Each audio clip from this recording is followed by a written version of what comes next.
तो यहाँ तक हमारा 1H NMR कपलिंग कंप्लीट होता है। ठीक है, अब हम क्या देखेंगे, अब हम आगे देखते हैं 13C NMR। ठीक है, कुछ बेसिक चीज़ें हमें देखनी है। सबसे पहला तो ये कि जब 1H NMR हम देखते हैं तो उसमें 1H मतलब जो प्रोटॉन है वो 99-98% तक अवेलेबल रहता है। ठीक है, नेचुरली। बट यहाँ पे जब हम लोग 13C देखते हैं तो इनका नेचुरल अपेंडेंस कितना है, 1.1%, जो कि बहुत ही ज़्यादा कम है।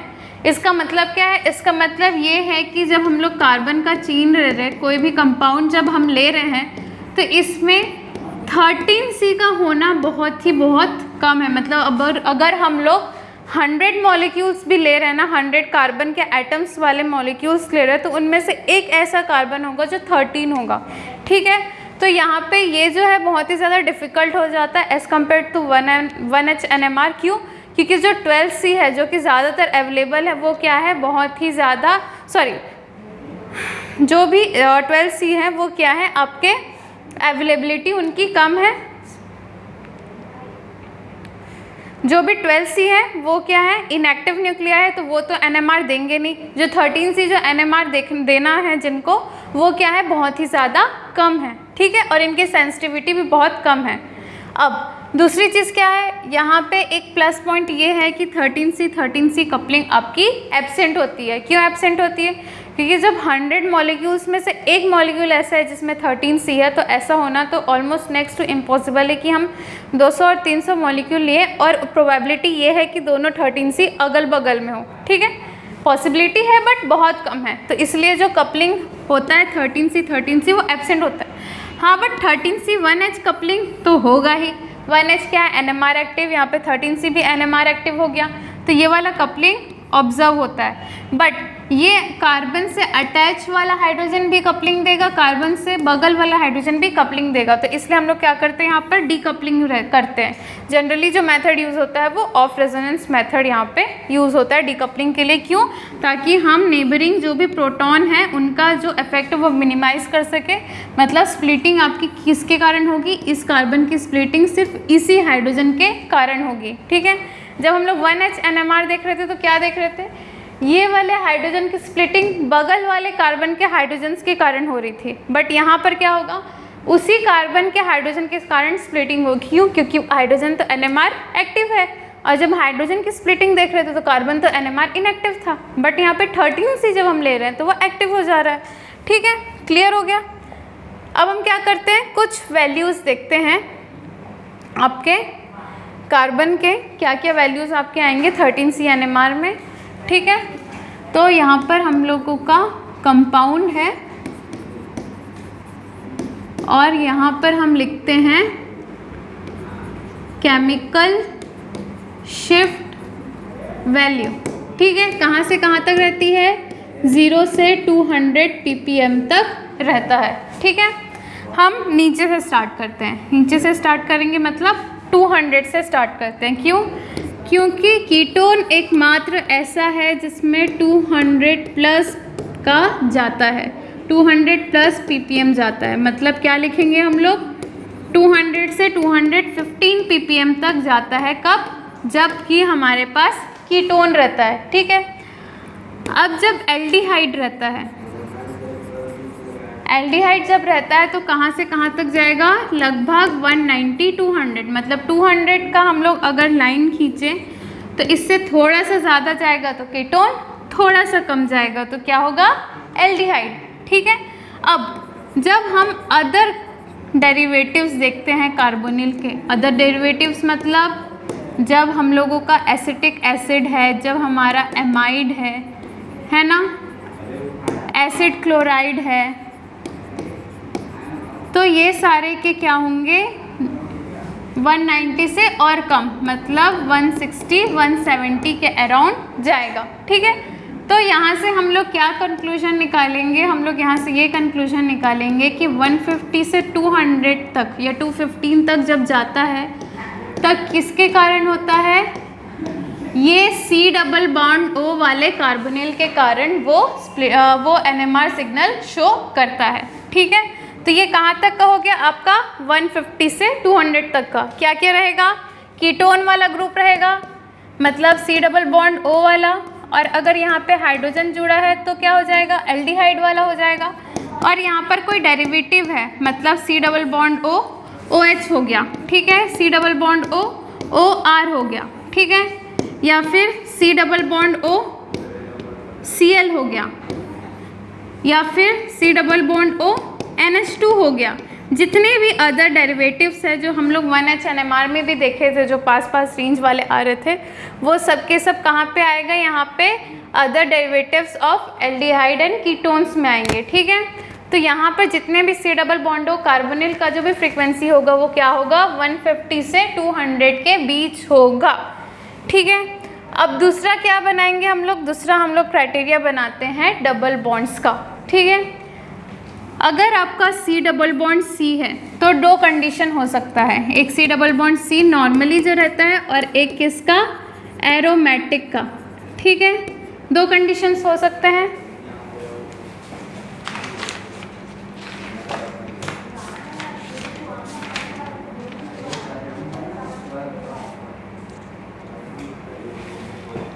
दो कंडीशन हो सकते हैं, ठीक है। अब सी डबल बॉन्ड सी, ये वाला जो हम लोगों का रीजन है ये हम लोग डिवाइड कर देते हैं 100 से 150 ppm तक, ठीक है।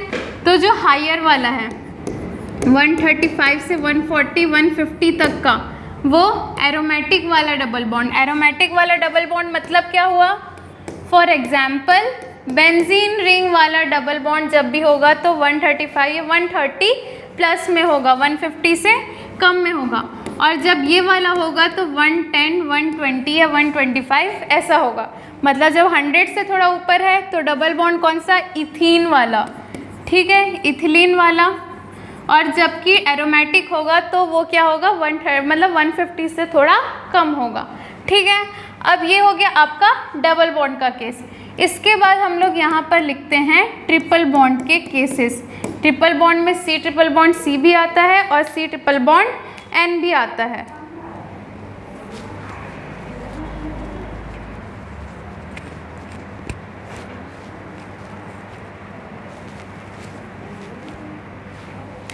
अब हम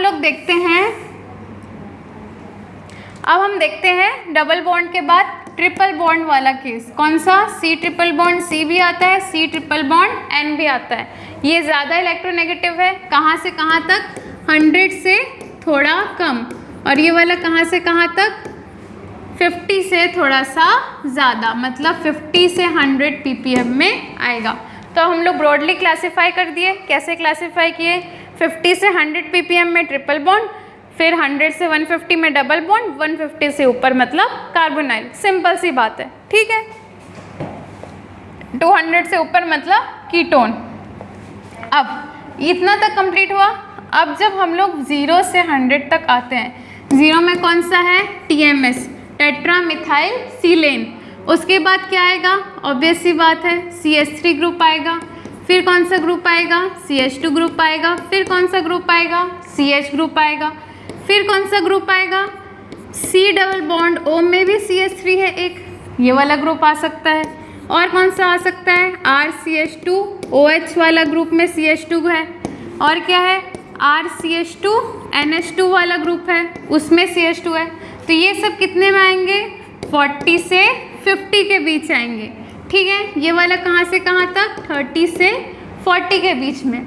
अब ऊपर देखते हैं, नॉर्मली डिवाइड कर लेते हैं 10 20 30 याद करने के लिए। क्या कि CH3 लगभग 10 में, 20 में CH2, इसमें 30, COCH3 में 40 और RCH2OH या RNH2OH में CH2 NH2 में क्या है, 40 से 50, ठीक है। तो बेसिकली हम लोग को याद हो गया, क्या याद हो गया, अगर CH3 CH2 या CH ग्रुप है कहीं पे भी तो 50 के अंदर आ जाएगा।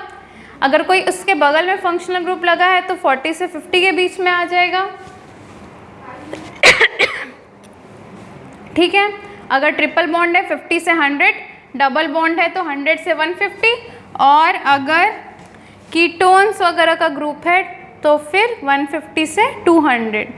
क्लियर हो गया इतना, ठीक है। अब कुछ क्वेश्चंस देख लेते हैं। कुछ क्वेश्चंस जैसे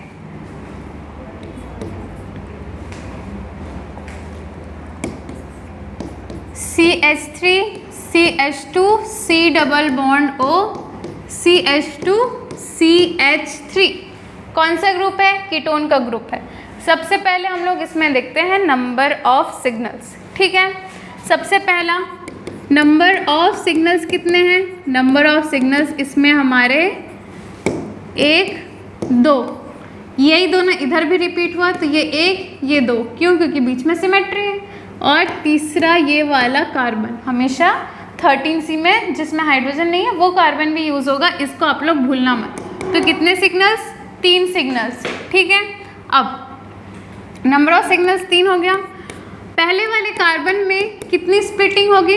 तो 3 प्रोटॉन है ना, तो 3 + 1 4 लाइन्स में स्प्लिटिंग होगी। 4 लाइन्स में स्प्लिटिंग, इसको हम लोग बोलते हैं क्वाड्रेट। ठीक है, दूसरा वाला क्या है? दूसरे वाले में कितने हैं? 2 हाइड्रोजन, तो 2 + 1 3 लाइन्स में स्प्लिटिंग होगी। 3 लाइन्स में स्प्लिटिंग होगी मतलब ट्रिपलेट। ठीक है, तीसरा वाला क्या है? तीसरा हमारा C डबल बॉन्ड O है, मतलब 0 हाइड्रोजन, तो 0 + 1 लाइन्स में, मतलब 1 लाइन में स्प्लिटिंग होगी, मतलब सिंगलेट। तो इसमें हम लोग क्या देख रहे हैं? जिस कार्बन एटम में है उसी का देख रहे हैं। अब जब डेल वैल्यू देखेंगे तो इसकी 200 से प्लस आएगी, मतलब समझ लो 205 ppm आ गई। ठीक है, इसकी कितनी आएगी? 25 30 में आएगी, है ना। 20 के आसपास देखे थे, ये 10 के लाइन में देखे थे, तो ये 15 ppm के अप्रॉक्स आ जाएगी। ठीक है, 10 से थोड़ा ऊपर इसलिए लिखें क्योंकि यहाँ पे कीटोन ग्रुप जुड़ा हुआ है। अब वैसे ही कुछ एग्जाम्पल्स हैं, ये आप कोशिश करिए। नेक्स्ट क्लास में क्या करेंगे? हम इनको डिस्कस करेंगे।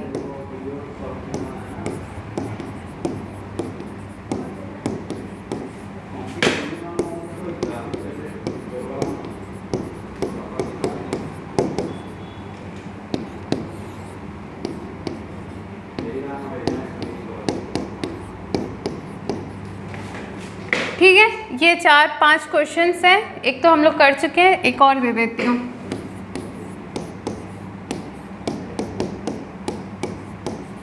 ठीक है, ये क्वेश्चंस हैं, आप देखिएगा, इनका क्वेश्चन का नंबर ऑफ सिग्नल्स निकालिएगा, उसके बाद की स्प्लिटिंग और उसके बाद फिर डेल वैल्यू। तो नेक्स्ट क्लास में हम लोग ये एग्जाम्पल्स से स्टार्ट करेंगे, उसके बाद फिर आगे CMR कंप्लीट करेंगे। ठीक है, तो आज के लिए बस इतना ही। Thank you so much.